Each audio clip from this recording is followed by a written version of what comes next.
শীতের সবজি দিয়ে মুরগির মাংস রান্না করলে খেতে এতটাই স্বাদ হবে, না করে খেলে বুঝতে পারবেন না। তো হ্যালো ভিউয়ার্স, আসসালামু আলাইকুম। আমি নীলা আপনাদের সবাইকে ওয়েলকাম করছি নতুন আরেকটা রান্নার ভিডিওতে। আর আজকে রান্না করব ফুলকপি দিয়ে মুরগির মাংস। তো প্রথমে কড়াইয়ে তেল দিয়ে ফুলকপি লবণ এবং হলুদ দিয়ে ভাজা করে নিব।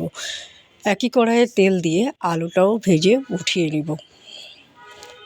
আলুটা ভাজা হয়ে গেলে শুকনো কড়াইয়ে গোটা গরম মশলা, আস্ত জিরা, শুকনো মরিচ এবং তেজপাতা ভালো করে ভাজা করে উঠিয়ে এটা গুঁড়ো করে রাখবো।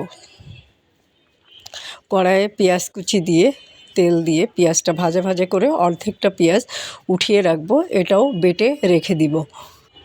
এখন বাকি পেঁয়াজের ভিতরে পানি দিয়ে দিব এবং এক একে দিয়ে দিব আদা বাটা, রসুন বাটা, লবণ, হলুদ, মরিচের গুঁড়া, জিরা গুঁড়া, ধনিয়া গুঁড়া এবং গরম মশলা বাটা।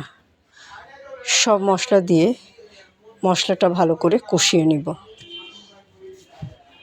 মশলাটা কষানো হয়ে গেলে একটা টমেটো কুচি দিয়ে দিব এবং ভেজে নেওয়া গরম মশলা বাটার অর্ধেকটা দিয়ে মশলাটা আরেকটু সময় নিয়ে কষাবো।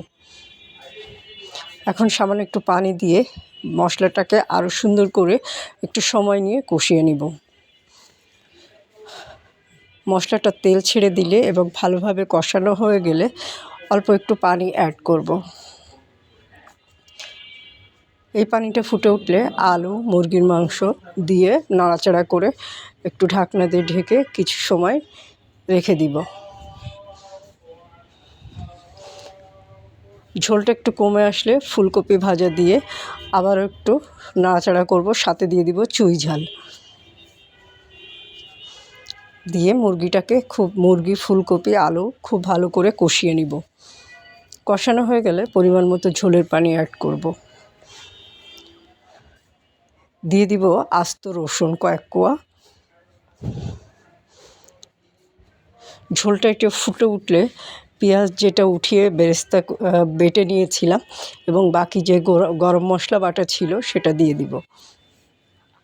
দিয়ে একটু নাড়াচাড়া করে ঝোলটা ফুটে উঠলে নামিয়ে গরম গরম ভাতের সাথে পরিবেশন করব। তো শীতের সবজি ফুলকপি দিয়ে মুরগির মাংস রান্না করলে খেতে অসাধারণ স্বাদ হবে। যারা কখনো খাননি একবার হলেও রান্না করে খেয়ে দেখতে পারেন। সব খাবারের স্বাদ নেওয়াটা খারাপ না, যে খাবারগুলো কমন খাবার সবাই খায়। তো খুব মজার একটা রেসিপি, বাসায় একবার হলেও ট্রাই করবেন। আর আমার রান্নাটা কেমন হলো একটা ছোট্ট কমেন্ট করে জানাবেন। রান্নার ভিডিওটা যদি ভালো লাগে ছোট্ট একটা লাভ রিয়াক্ট দিবেন। ভালো থাকবেন, সুস্থ থাকবেন, আমার পেজের সাথে থাকবেন। তো আল্লাহ হাফিজ, আসসালামু আলাইকুম।